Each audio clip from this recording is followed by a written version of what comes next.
Hello there. Today I watched the third episode of Secret Invasion and now I want to tell you about it. To start off, let's recap where we're at. Nick Fury and Talos have been investigating a group of extremist Skrulls led by a Skrull named Gravik. Talos' daughter Gaia has been feeding them intel from inside his organization, and an MI6 agent named Sonia Fallsworth has been tracking their progress as well as doing her own investigation. Gravik and his group plan to turn humans against one another in order to take over the planet and turn it into a new home for their people. He also plans to recreate super Skrulls through scientific experimentation. That should catch everybody up, and now we can start on this week's episode. It was directed by Ali Selim and written by Kyle Bradstreet. The story sees Nick Fury and Talos undertake a new mission with intel from Gaia. Gaia struggles with maintaining her cover, and Gravik meets Talos for the parley. The writing this week featured a lot of confrontations between different parties, but didn't see much action. There were a lot of accusations of spying thrown around, and we get to learn a lot more about Gravik's plans and see some of the cards he has up his sleeve. We also get a little bit of character development from Fury, and we see some of the backstory between him and his wife. We also see his friendship with Talos take a hit and bounce back. The story doesn't progress much, but we do get a surprising twist at the end, and the episode ends on a cliffhanger.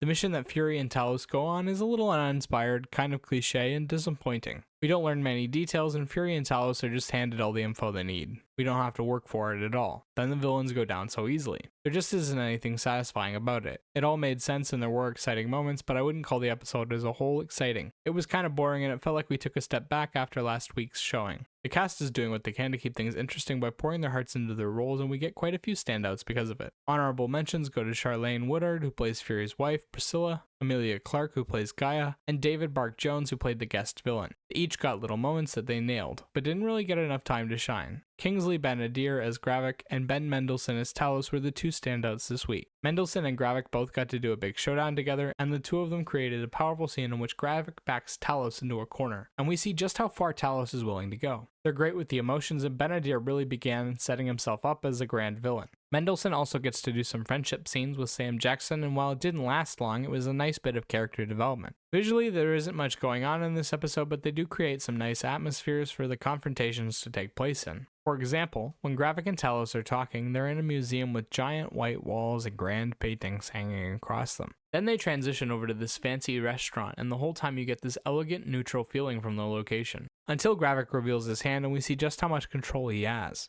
They did a good job of capturing the tension between these two titans, and the other confrontations were done with similar regard. Outside of the confrontations, there isn't anything else to gawk at. The little bit of action that we see is over in seconds, and outside of tension, there isn't any other kind of emotion. Sound-wise, this episode was bland. It had generic background instrumentals that appear sparsely throughout the episode. They don't add much value to the scenery, and they tended to be quiet and subtle. I often found myself not even noticing them the first time through. There is a bit of variety in there, and they do try to match the mood, but they just fail to achieve any success. Overall, the episode was okay, but it felt like a lot of setup for the events to come. I do understand that setup episodes need to happen, but they could have put a bit more care into the presentation and built out the action sequence a little bit more. I enjoyed it, but it's a generic spy thriller episode with a Marvel aesthetic. There's nothing special going on here, they're not trying anything new, and they didn't perfect what they had. 6 out of 10.